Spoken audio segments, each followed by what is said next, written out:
How many Hare Krishnas does it take to hang a slide? Sure.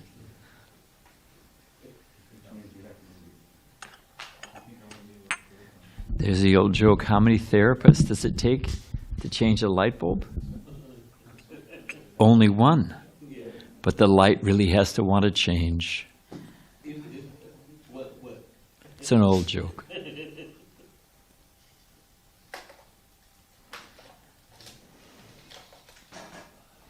Let's go, Ram.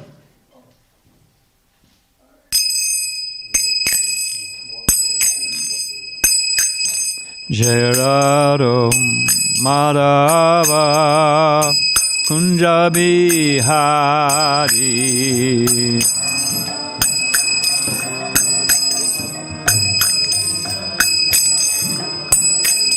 Jai Radha Madhava Kunja Bihari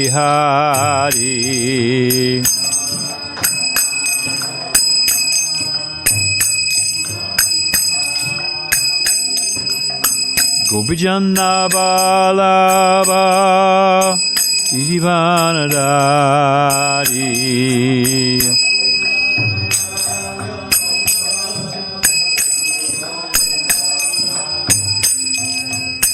Gopijana Balaba Irivanadari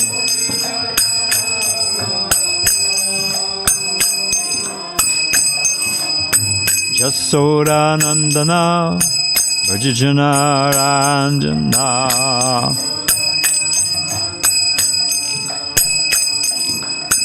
Jasoda Nandana Brajajana Ranjana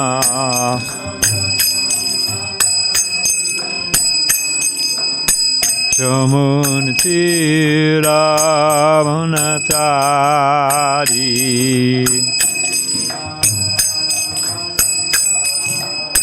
Jamunati Ravanatari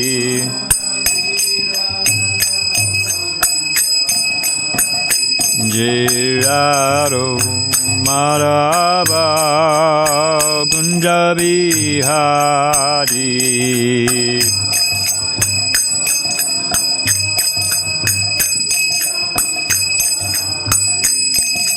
Gopijana Balaba Girivanadari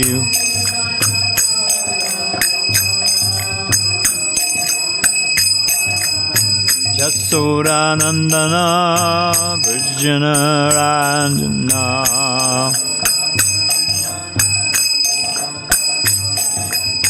Jamunati Ravanatari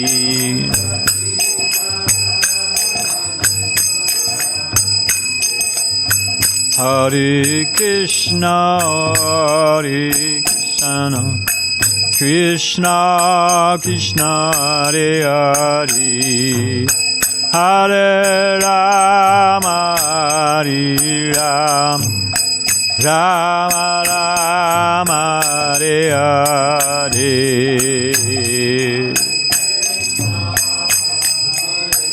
Boom.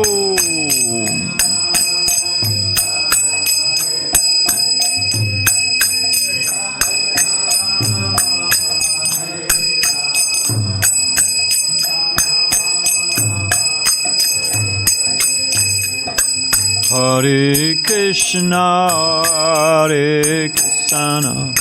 Krishna Krishna Hare Hare Hare Rama Hare Rama Rama Rama Hare Hare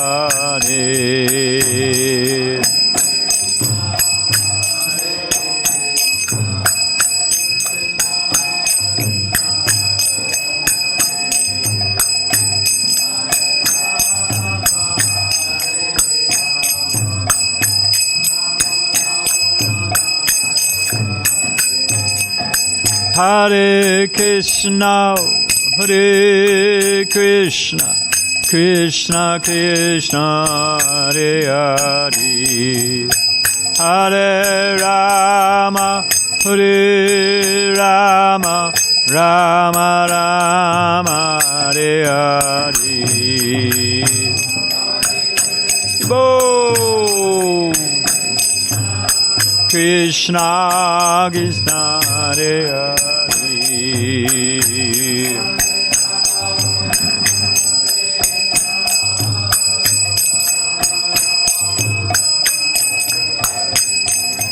Hare Krishna, Hare Krishna, Krishna Krishna, Hare Hare. Hare Rama, Hare Rama, Rama Rama, Hare Hare. Krishna, Hare Krishna, Krishna Krishna. Whoa!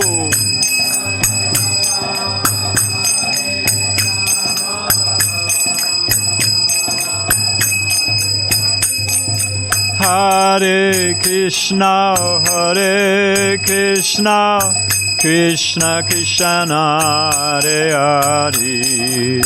Hare Rama, Hare Rama, Rama Rama, Hare Hare. Krishna, Hare Krishna, Krishna Krishna. Bo!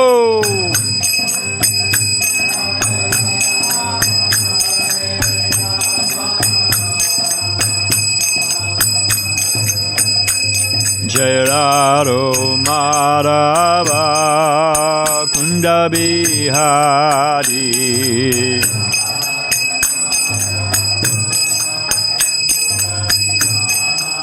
Jai Radha Madhava Kunda Bihari.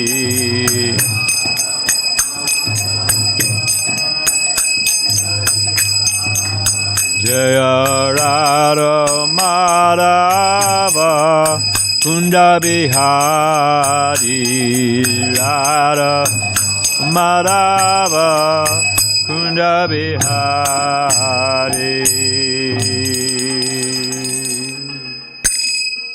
Jai Om Vishnupad Paramahansa Pari Vijakacharya Siddhanta Shesham and His Divine Grace Abhay Charun Bhakti Vedanta Sai Maharaj Srila Prabhupada Ki.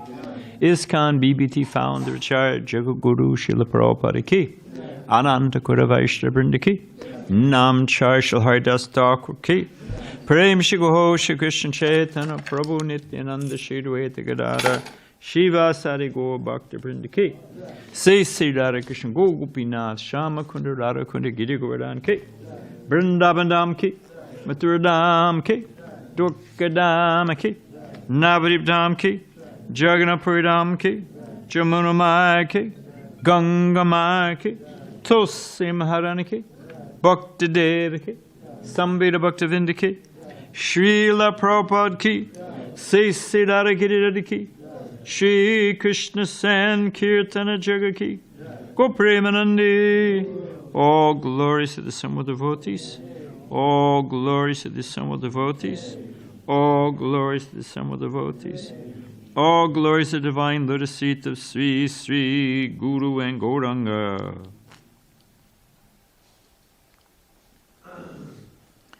Krishna Swadamo Bhagate Damaganadi Visaha Kalana Sadasham Mesha Parano Konadodeta Narana Namaskricharam Sharam Narotama Devim Sarasatim Vyasam Tato Jaya Mudirayat. The Bhagavatam is his Brinda's son. It is arisen just, thank you. It is arisen just after the departure of Lord Krishna to his own abode, accompanied with knowledge, religion, etc. Persons who have lost their vision due to the dense darkness of the age of Kali should get light out of this Purana. Before beginning our study of the Srimad Bhagavatam, which is a very means of conquest, we should first offer respects to the personality of Godhead Narayan, the Narayan Rishi, the supremest human being, the goddess of learning, Mother Saraswati, the author Srila Vyasadeva, and our spiritual master Srila Prabhupada. Hey, if someone who's around when they're making these garlands, like this garland for Prabhupada, if someone happens to be, who's around when they make these? the question remains, who's around when they make them? If one of you are around when they make them, tell them they can't do this with the string.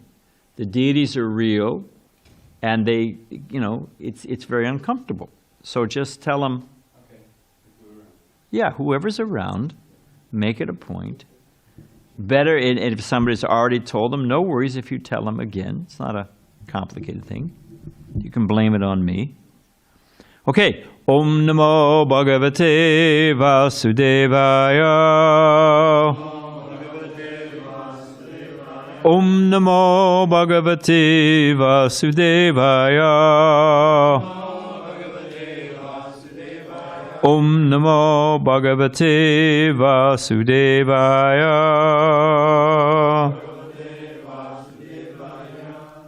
Hey, Govardhan, is this working now? I'm trying to get on the screen. That's not the question I asked. The question I asked is it working yet? No. Would it help if I have it on a pin drive? Can you stick that right in the... Yeah. All right then. Shri Badrinarayan Uvacha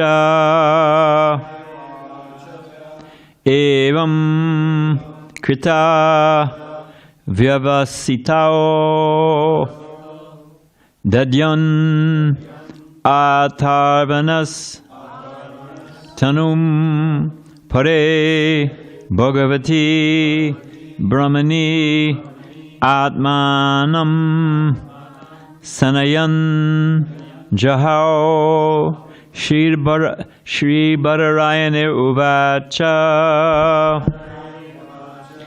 Evam Krita Vyavasito Dadyama Tarvanastanum Pare Bhagavati Brahmani Atmanam Sanayan Jahao Shri Badrinarayan Uvacha Evam Krita Vyavasito Dadyam Atharvanastanum Pare Bhagavati Brahmani Atmanam Sanayan Jahao Shri Badrinarayan Uvacha Evam Krita Vyavasito Dadyanatarvanastanum Pare Bhagavati Brahmani Atmanam Sanayan Jahao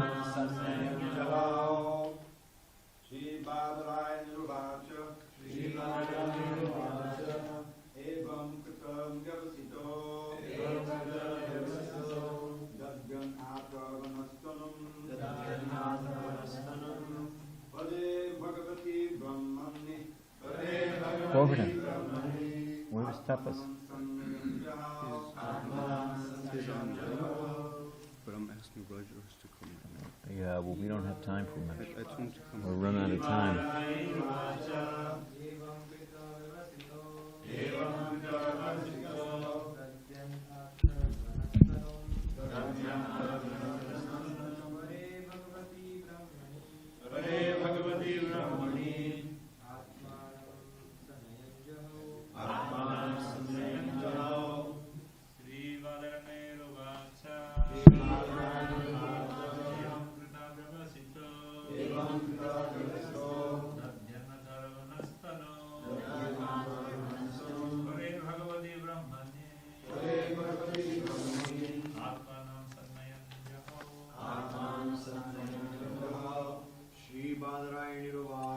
Shri Badrinarayan Uvacha Evam Krita Vyavasito Dadyanatarasacham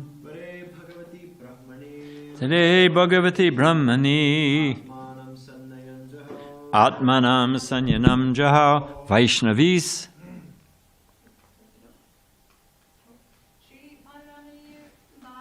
Shri Badrinarayan Uvacha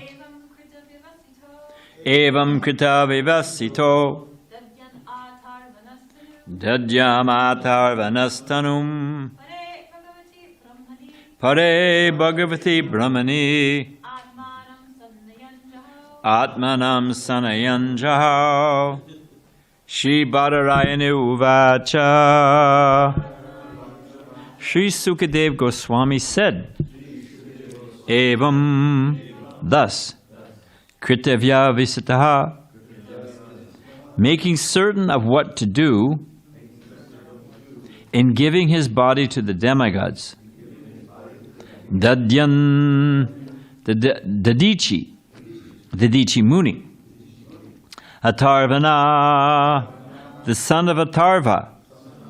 Tanum, his body. Pare, to the Supreme. Bhagavati, personality of Godhead. Brahmani, the Supreme Brahman.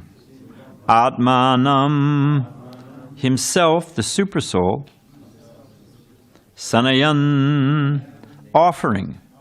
Jahao, gave up. Translation. Sri Sukadev Goswami said, Dadichi Muni, the son of Atarva, thus resolved to give his body to the service of the demigods. He placed himself, the spirit soul, at the lotus feet of the Supreme Personality of Godhead, and in this way gave up his gross material body made of 5 elements. All say, you say. Sri Sukadev Goswami said, Dadichi Muni, the son of Atarva, thus resolved to give up his body to the service of the demigods. He placed himself, the spirit soul, at the lotus feet of the Supreme Personality of Godhead. And in this way, gave up his material body made of 5 elements. And Prabhupada's purport. As indicated by the word Pare Bhagavati Brahmani Atmanat Sanyam, Dadichi placed himself as spirit soul at the lotus feet of the Supreme Personality of Godhead. In this regard, one may refer to the incident of Dhritarashtra's leaving his body, as described in the first canto of Srimad Bhagavatam 1:1355. Dhritarashtra analytically divided his gross material body into the 5 different elements of which it's made: earth, water, fire, air, and ether, and distributed them to the different reservoirs of these elements. In other words, he merged these 5 elements into the original Mahatattva. By identifying his material conception of life, he gradually separated the spirit soul from material connections and placed himself at the lotus feet of the Supreme Personality of Godhead. The example given in this connection is that when an earthen pot is broken, the small portion of sky within the pot is united with a large sky outside the pot. Mayavad philosophers misunderstand this description of Srimad Bhagavatam. Therefore, Sri Ramanuja Swami, in his book Vedanta Tattvasara, has described this merging of the soul, this merging of the soul means that after separating self from the material body, made of 8 elements, earth, water, fire, air, ether, false ego, mind, and intelligence, the individual soul engages himself in devotional service to the Supreme Personality of Godhead in his eternal form, Ishvara Parama Krishna Satchidananda Vigraha Anadar Adar Govinda Sarvakarna Karnam. Brahma Samhita 5.1. The material cause of the material elements absorbs the material body, and the spirit soul assumes its original position. As described by Sri Chaitanya Mahaprabhu, Jivera Sarupaya Krishna Nityadas, Chaitanya Charitamrita, Madhya 2108. The constitutional position of the living entity is that he is the eternal servant of Krishna. When one overcomes the material body through cultivation of spiritual knowledge and devotional service, one can revive his own position and thus engage in the service of the Lord. Om Agyanata Mirandasya Gyanagana Salakaya Jakshursh Unmilitan Gena Tasare Shri Gurave Namaha.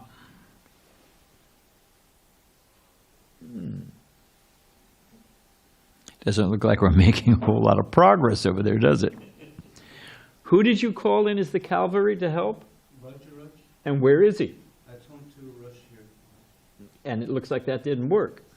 That's why we were supposed to set it beforehand and make sure it worked, to avoid this exact situation. Anyway. Hey Govinda. Here's the thing. We have to give up this body anyway. They can try with so many Botox and life extension. I met a man yesterday, interesting enough, at the parking lot of the Trader Joe's, who was 92 years old. He was pretty spry for a 92-year-old. You never, some at 20, 30, they're never called spry, you know. Spry is used for, well, okay, at least rigor mortis hasn't set in. They're still moving. So he was pretty spry at 92 years old.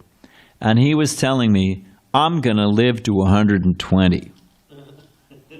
I met a person, a devotee, who said by eating kale, so much kale, and, you know, fine, eat healthy, do whatever works for you. But he said, you know, and he had kale for breakfast, kale for lunch, kale for dinner. Kale is an afternoon snack. So he said, I'm going to live 10 years longer than you. I said, yeah, and you're going to have to eat that for 10 more years. Better to go early but kaleless. So, I mean, that's a personal preference. But whatever you may do, there's the guy up here that, and please note that I'm using the past tense. He was a professor in nuclear biology, and his field was life extension, a tenured professor at University of California, San Diego. He was 65 years old, had the heart rate of a 45-year-old, was going to live to 120, was oxygen, infusion, so many different things. And he was out jogging one day, true story. Got distracted, jogging outside, saw the women's volleyball team cavorting, and looked the other way, ran across the street, didn't notice the red line, got hit by a bus. Finished. So much for life extension. So, we all have our karma and destiny, and you can't change it. A pinch. But be that as it may, even you extend life extension, 120 years, the inevitable will come. We have to give up this body. Nobody can dodge that one. You can live, whatever it is. Even, what's his name? Walt Disney, is he the one who was frozen? Yeah, I think Walt Disney was frozen. Looking at Fantasyland, the idea is he's going to be thawed out when they've got a cure for cancer and he'll live forever, I don't know about you, but have you ever had a head of lettuce freeze? It doesn't thaw out so well, but anyway, there's a name for it. It's called cybergenics, I think. Cryogenics. Yeah, they're crying because they've got a... Anyway, but the inevitable will come, whatever you may extend it. So if we have to give up this body, why not give it up for a good cause? Chanakya Pandit gives the example of the bees. The bees work very hard. Busy as a bee. Krishna has sent you to make a beeline, right? You never see bees just hanging out, taking a break, chilling, having a, no. And what is the bee busy doing? Bee's busy making honey. But what happens? Does the bee enjoy that honey himself? Bhagavatam actually gives this example, that the beekeeper comes, smokes out the bees, stuns them, and takes all the honey. So even though the bees are working hard, they don't actually enjoy the fruit of their labor. Rather, the beekeeper is getting the benefit. So we're working hard. The one who dies with the most toys wins? No. He dies and the toys go to the dimwit relatives he didn't even like. Forgot to change his will. So if we have to give up this body, why not give it up for a good cause, for the best cause? This world, if we actually think about it, we've got so many unfulfilled desires, the average person on the street. Well, if only I had done this, if only I'd done that, I didn't accomplish this. Doc, can you give me a few more years? I've got this plan, that plan. They've got items on their bucket list they haven't checked off yet. Do we got contact? No. I don't believe it till I see it, frankly. When we see it, then we believe it. But thank you for the effort. I'm sort of fiddling till the choir is on here, But the point is that if we have to give it up anyway, why not give it up for a good cause? This world, whatever we're aspiring to, the fact of the matter is, we've already done it. This world is the original, been there, done that. What do you want? You want to have a beautiful body? You want to live like a demigod? You've been there. You want to have sex with 7 virgins? As a certain tradition will tell you you can get if you're a good follower of that tradition. We've done that. Huh? 72? Wow. I had one wife, and I couldn't keep her happy. It's the idea that there's the example given in the Bhagavatam that the young girl is at the house of her future husband, and trying to make a good impression with the relatives and this and that, and they're all chitty-chatting out in the other room, and she's cooking in the kitchen, and she's rolling roti or chapatis or puris or whatever it may be, paratha. And she's got so many bangles, and so the bangles are all making noise, so it doesn't want to sound like she's banging around as an inept in the kitchen, so she takes off a few bangles. Still they're making noise. What does she finally come down to? 2 bangles, and still they're making noise. So what is her conclusion? What is the conclusion of that story? There's always going to be social discord. As soon as you I have trouble with my mind. And I'm going to add another mind, and that will make it more peaceful? Explain the logic to me of that. I get a wife, I get a husband. My mind is agitated. If I get married, my life will be peaceful. Well, that didn't work. Well, let me get some kids. Add a few more minds to the mix. Why is that? What's the logic there? One mind causes, 1 times 1, 1 times 2, 2 times, 4. All you're doing is amplifying the cause of the problem. So if we think for a moment that we've been President of the United States, we've been Lord Indra, whatever you can aspire to, we've won the Nobel Peace Prize. There's 8,400,000, how many, we're Nityabhata is the word I'm looking for. We're practically eternally conditioned and going around and around and around.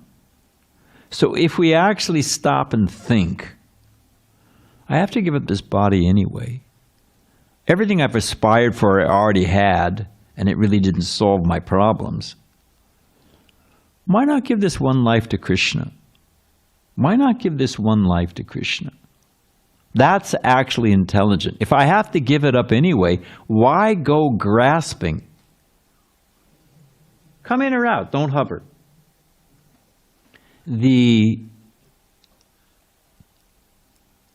One of my favorite lines of misguided poetry, I think it's Dylan Thomas. He's talking about getting old. Do not go gently into that long good night, but rage, rage, rage against the dimming of the light. Fight to your last minute. My grandfather had terminal cancer that worked its way up his spine. And gradually everything went out. Had to have a bag for his, I don't want to get too graphic, but everything went out. Lost his sense of hearing, lost his sense of touch, lost his eyesight. The last sense that remained was taste. And he used to sit in a big soft chair with a bowl of hard candies, 5 different flavors. And he would put one on his mouth, cherry. And he'd put it on his tongue and let it melt. And that was gone because he couldn't see. This will be a surprise. Put the next one in. Lime. In this way, to the last minute, it has a happy ending. We'll tell that story some other time. But practically to the last minute, he was trying to squeeze whatever he could. Rage, rage, rage against the dimming of the light. But the light's going out. So why not give this one life to Krishna? The other thing I wanted to say, because we should, now that this thing is working, we should take advantage of it. But I wanted to read something, so maybe we'll just do that. Prabhupada says in the purport, Dhritarashtra analytically divided his gross material body into the 5 different elements of which it was made: earth, water, fire, air, ether, and distributed them to the different reservoirs of these elements. In other words, he merged the 5 elements into the original Mahatattva by identifying his material conception of life. In other words, seeing it like identifying a disease. That's what it means. By identifying his material conception of life and rejecting it, I'm adding that, he gradually separated his spirit soul from material connections and placed himself at the lotus feet of the Supreme Personality of Godhead. Sounds pretty difficult, right? The great yogis, they talk about the 1,000-petaled lotus, the Brahmaranda at the top of the head. When yogic process, one blocks the life airs from going out by the evacuation channels, and you raise it by meditation. It can blow out the nose, it can blow out the mouth, it can blow out something, but by yogic you can block all those, and it blasts through the 1,000-petal lotus, and the yogi, attains whatever is desired within the material world. It's pretty drastic and not so easy. So what to do? And the Krishna also says in Bhagavad Gita, this is the attaining the Supreme. The persons who are learned in the Vedas, who utter Omkara, and who are great sages in the renounced order, enter into Brahman. Desiring such perfection, one practices celibacy. I shall now explain to you this process briefly, by which one may attain salvation. The yogic situation is that of detachment from all sensual engagements, closing all the doors of the senses and fixing the mind on the heart and the life airs at the top of the head. One establishes himself in yoga. We can't even stay awake at Bhagavatam class. Ekadasi, skip a meal is a big tapasya. And I accept that. Best of the Bharatas, I shall now explain to you the different times at which when passing, not only do you have to have all that together, but you got to time it right. This is Krishna himself speaking. I shall now explain to you the different times at which passing away from this world, the yogi does or does not come back.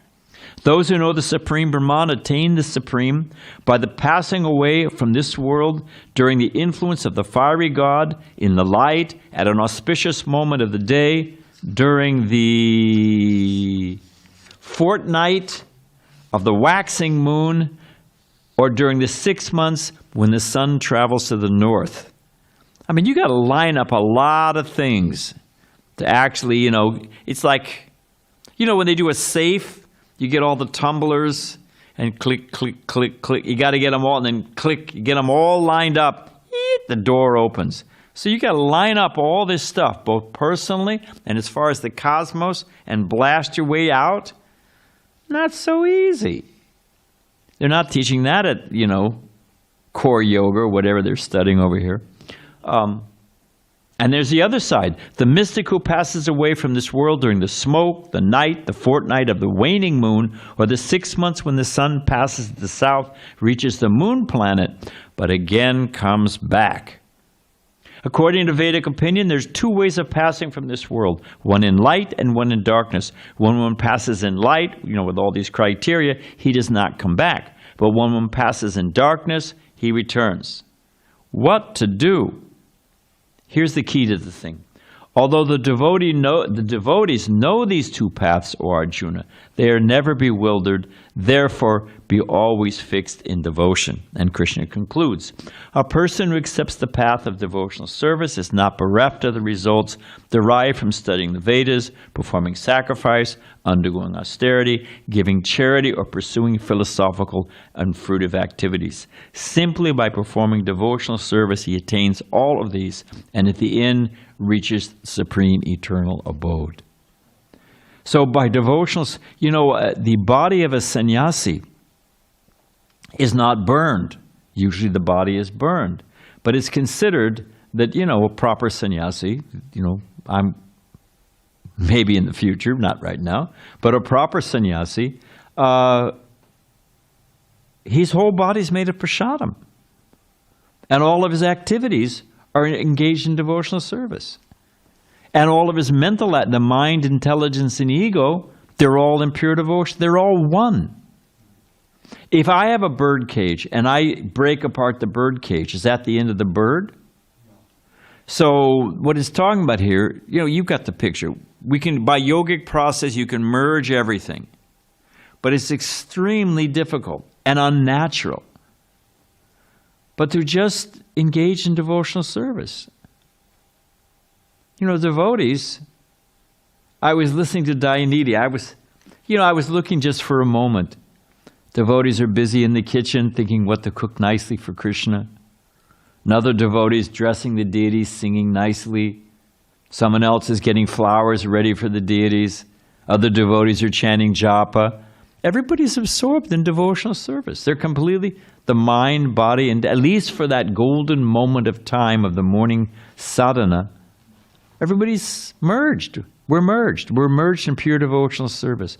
So that's what this is talking about, the science, the simplicity of pure devotional service. Okay, we'll end there. You got to give this body anyway.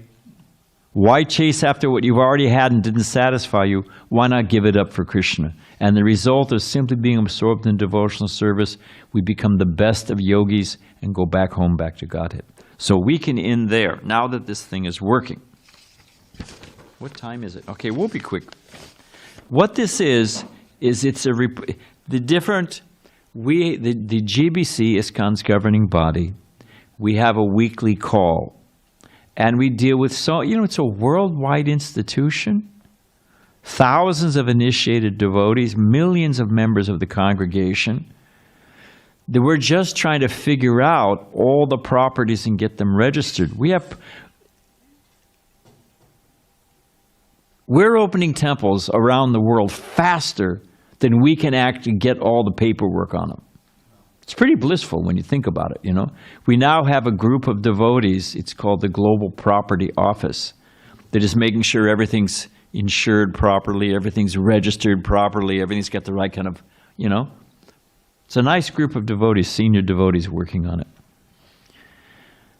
But literally billions of dollars, and I chose my word carefully, billions of dollars worth of property. The Juhu temple alone, the property in the Juhu temple is about $100 million, the value of that property. The Mayapur property is worth, I don't know how much. It's at least $200 million, the Mayapur property. This temple alone, this building and the building next to it, because it's one lot, and it's zoned, it's a whole story. It's zoned commercial. This property alone is worth $4 million. So you just add it all, running such a large institution, it requires some attention. So for a little nectar in the beginning, before we dive into whatever the, issue of the day that has to be sorted out, is there's a 5-minute report by different GBC members. So this particular one, the previous ones had just been done verbally, but this is Bhakti Vaibhav Maharaj, and who's a very thoughtful, intelligent, and systematic person. So he made this great report, and I just wanted to share it with you. It's just from a grain of rice, you can understand the pot. So this is just a few. These are the places that he's the co-GBC to a number of places, but we're going to go to, where do we go? We go to Czechoslovakia, we go to Albania, we go to Finland, we go to Mongolia. So that's where we're going to go. And how are we going to do this? I guess, hey. I think switch the slides, Maharaj, whenever you... That's what I was thinking. Why don't we hit the lights? And why don't we get a chair? I'll just sit in that chair. Can you bring that chair over here a moment? So here it is. I mean, Albania. Do any of you, how many of you, thanks very much. How many of you even know where Albania is? It was one of the craziest communist countries for so long. It was run by it was just a crazy place. Bomb shelters everywhere. We don't need that. We're fine. We're cool. It's a distraction. Just grab a seat. So, next. What's up, buddy? Okay. Now, these are 4 brahmacharis. They're just opening a temple. They're just starting the preaching in Albania. And obviously you can tell they've got a sense of humor made in Albania. It's very blissful. Next. Here's where Albania is. Was it part of Yugoslavia? I don't know. Maybe it was his own country. It was too wild even for Yugoslavia. So there it is. You know, it's east of Italy, above Greece. You got the picture. There it is. Albania. Okay, next. After decades of communism, civil war, bans on all religion in Albania, ISKCON was finally officially registered May 31st, 2019. So they've only been officially able to preach for a few years now. Next. They've got 5 Krishna friends, no initiated devotees, and I love the way you put yet. No initiated, but they're coming. They'll definitely come. 2,000 Albania Upanishads distributed, 3,000 perfect questions, perfect answers, just in one last year. Signs of suffering, it gives the number there. Prabhupada said once the books have entered, Prabhupada said the poison is entered and there's no cure. And Prabhupada loved Marx. He didn't love Marx, of course, atheistic Marx. But Marx never went to Russia. No, never. He said he was in England, and I think it was in Germany, and then in England, but never. It's all by the power of the pen. So the books are in. Next. So here they are. And it's a large population, mostly Muslim. So here they are. Next. What does that say? Presently, Sri Lokatma Prabhu is trying to raise the funds so that he can open a center in Triana, which is the capital, and start regular programs. So they've got some contacts, he's raising some money, the books are in, and it's just now coming. We will soon see on the newsletter ISKCON Albania. It's an amazing thing when you think about it. It has such a crazy, there's all over the country, it's a small country, you saw, all over it there's bomb shelters and bunkers, because at any minute the capitalists were going to try to conquer Albania. We didn't even care. We didn't even know where it was, but that was the propaganda. You know why they built a wall around? To keep the capitalists out of their communist Mecca, Wonderland. It was actually to keep people in. Everyone's trying to get out, but the propaganda was, we built the wall because everybody wants to get in. So it's just a crazy place. And now there's devotees. Next. So Albanian Yatra Ki Jai. All glories of the Vaishnavas. Another point of this is all over the world. In the most remote corner, in Botswana, we have a beautiful, beautiful temple. The locals call it the wedding cake temple because they've never seen anything like it. And it's a beautiful Vedic style, nice shikars and everything. So the locals say it looks like a wedding cake with all the different tiers and stuff like that. Botswana. Imagine. Okay, so next. So now we're going to Slovakia. It used to be Czechoslovakia, but they couldn't get along with each other. So now it's Czech is one place and Slovakia. It's a different country, you know. So here's the devotees outside the temple. The population is 5.4 million. I mean, the population of larger San Diego County is 3 million. So, you know, next. So here's where it is. You can see there's Czech and there's Slovakia. It's above Hungary. It's got Russia to the west of it, or the east of it. Okay, it's got Germany, Austria to the west. So that's where it is. 5.5 million people. Next. 60 initiated devotees, 110 congregation members, regular Harinam, steady book distribution, 7,900 books distributed in 2022. Next. So here's just some pictures of the scene. There's a picture of the temple room. There's their farm. We're going to have more about their farm. There they are out on Harinam. Next. They have 3 restaurants.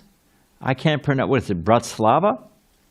Yeah, 25,000 guests in 1 year. And they also gave shelter. Many of the devotees from Hungary, all over Europe, they took in, because the men can't get out, but the women and children were sent out because they're getting bombed left and right, and there's no power. So temples all over Europe have taken in devotees. From the Ukraine, sorry about that. Yeah, thanks. Okay, next. That's their restaurant. This is Czechoslovakia. We've moved to the other half of the former Czechoslovakia. So it's 10.5 million people. That's the capital, Prague. Next. That's the picture of where it is. Just like I said, Germany on one side. I think it's got, what's on the other side? It's got Poland on the other side. It's got Austria and Hungary to the south. Okay, next. Thanks for your help, by the way, Prabhu. Prague is the 5th most visited city in Europe. It's got 8 million tourists. It's considered a 3D textbook of architecture. It actually is supposed to be one of the most beautiful cities in the world. Next. And there's a picture of Prague. That's the Danube River, I think. The main temple in Prague celebrated recently its 30th anniversary of the deity installation. There's the nice, beautiful Gornatai in Prague. Next. So this is their temple building. Big, beautiful temple. Tulsi. Nice getting set up there for the Sunday feast. Next. Every Sunday, the temple hosts 70 to 100 guests. Sunday school for children. Temple distributed 15,195 books last year. Monthly book distribution festival for the congregation. Next. Yesterday's presentation. Oh, they were invited by the Indian embassy. They're considered the representative of the Hindu community. Just like in the UK, we're the representative of the Hindu community. We're the only one who can actually explain what it all means. It's just completely confusing to everybody else. So this was a program they did at the Indian embassy. It was to businessmen from India and from Czech Republic. And it was very well received. Okay, next. So this is regular Harinams. You know, we're just saying it's the, what is it, the 3rd most visited city? My parents, who've passed away. My parents did a tour, you know, whatever. They used to take so many trips. And they did a tour through Germany, through Czechoslovakia, Yugoslavia, and then Italy. And at the end of the thing, my father called me. He said, "Did you give the devotees our itinerary?" I said, "No." Because everywhere they went, you know, they'd stay at some hotel that was over the city plaza. The devotees would be doing Harinam under them. They went to see the Leaning Tower of Pisa, and, you know, traffic was stopped. They saw the Ratha Yatra cart go by. Everywhere they went, they were devoted. My mother, they were driving through the Black Forest in Germany. They stopped at a rest stop, and devotees came up and knocked, hey, we're going to, you know, try to distribute a book in German. My mother said, "Have you heard of Badrinarayan Swami?" I wasn't Swami then. "Have you heard of Badrinarayan Prabhu? He's my son." They said, "Oh, hey, he's on the GBC, you know." Give me his email. I got a complaint. No, but but they couldn't believe it, that everywhere they went, all over Europe, they ran into the devotees. And it was just coincidental. It was the arrangement of Krishna. But next. So here they are, typical thing. You see, what is it? Instant party. Just add the Harinam, and everybody wants to dance. Okay, next. So this is Ratha Yatra. This is their Ratha Yatra in Prague. Imagine, 8 million tourists, the devotees are chanting their way through. Next. Since 2008, 5,000 to 6,000 guests. More than 2,000 plates of prasadam. That's full prasadam, by the way. 8,000 kgs of Mahaprasad fruit. We're going to hear more about that at fruit in a minute. And more than 200 books. I think there's 2,000 books, actually. It's a typo. I checked with Maharaj. Okay, next. So here's some more pictures through Prague. Devotees. And in Russia, they have over 12 Ratha Yatras in major cities every year. Who knows how many they have in India? Okay, next. Oh, here's again Ratha Yatra. Okay, next. So now, this is Padayatra. Since 1993, they're walking with the ox carts all around Czech Republic. Next. So what is it? 30,000 books distributed in 2013. 3 weeks every year they go for 3 weeks on the road. 50 to 60 devotees participating. 13 public programs. We've got a picture of some programs. So much prasadam. Okay, next, because we're running out of time. But just imagine, you see that scene. So people driving on their own stop, ask questions. What are you all about? They have nice little packed up prasadam. They get prasadam and a nice, book. Next. So this is they have a portable stage and a nice pandal and an amplifying. They put on a whole program. Walk for a day, stop in a city, put on a program in the evening. It's nice, it's light, late in the evening. Next. Now this is the Czech farm. This is far out. See the size of that place? It's a nice farm. Next. They only have one growing season. Consider that. We've got year-round growing season. So since 1990, I think that's hectares, 21 hectares. They're cultivating 104 hectares, 90 adult devotees, 31 families, 50 children. I mean, we've got our little farm here, and we've got pretty much Damodar working it by himself. So just imagine I want you to see this. With 90 devotees working hard, 25 grihastha houses, 12 cows, 6 oxen. Next. Okay, well, that's just a picture of the farm. Next. Yeah, these are the numbers. Check this out. 10,680 liters of milk, 30 tons of grains, 180 tons of flour, 5.3 million, is that what it is? 5.3 tons of vegetables. I love this one. 600 liters of apple juice. 400 kilos of honey. That's an apple press. It's a wood apple press. It just goes to show what the land can produce. That's with just one growing season.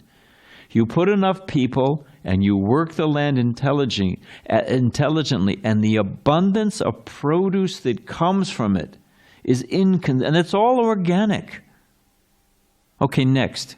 About 2.5 hectares to an acre. 2.5 hectares to an acre. Okay, so that you can figure they're cultivating 50 acres, something like that.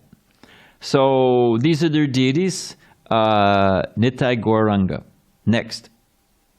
So this is another farm. They have another farm called Navagokula. Next.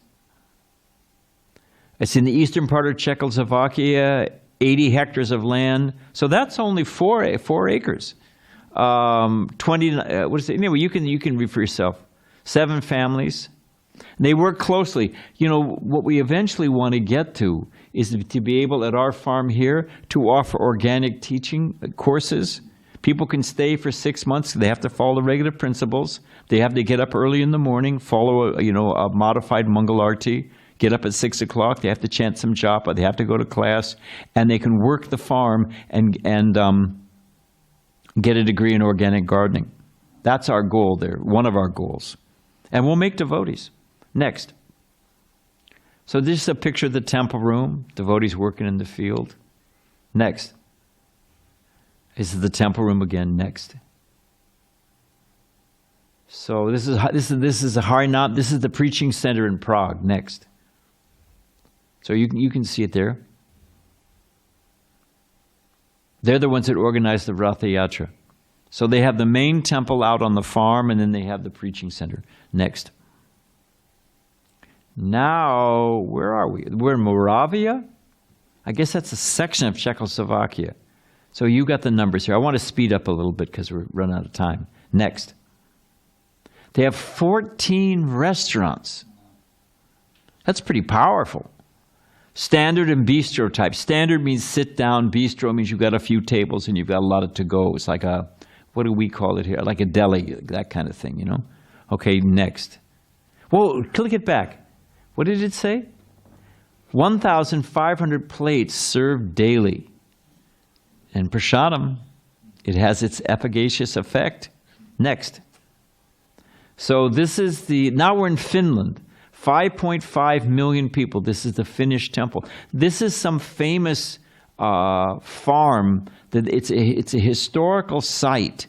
And the devotees, it was falling into disrepair. The devotees bought it. It's now like on the National Historical Register of Finland. So next, they get tourists just based on that. And that's a picture of where Finland is. I mean, Finland, that's Lapland. That's where they reindeer and it's dark, you know, 4 months out of the year. Imagine. ISKCON founded and lead the Hindu Forum. It's a member. Okay, you can read all that yourself. So we're very well respected by the government. Like I say, the government let us purchase this national heritage place if we renovated it. Next. 50 active devotees, 2,000 congregational members, 150 initiated devotees. ISKCON Finland is an official religion. 200 children are being officially taught about Krishna. So in the schools. So 200 kids a year, they're teaching in the schools, Krishna consciousness. Next. I mean, Finland. Who even thinks about Finland? Unless you're Finnish. Okay, so there's some pictures of the activities of the devotees. Next. This is a picture, another angle of the temple. It's a beautiful temple. So far, 90,000 books have been distributed in the local languages. Namhat centers in 2 different cities.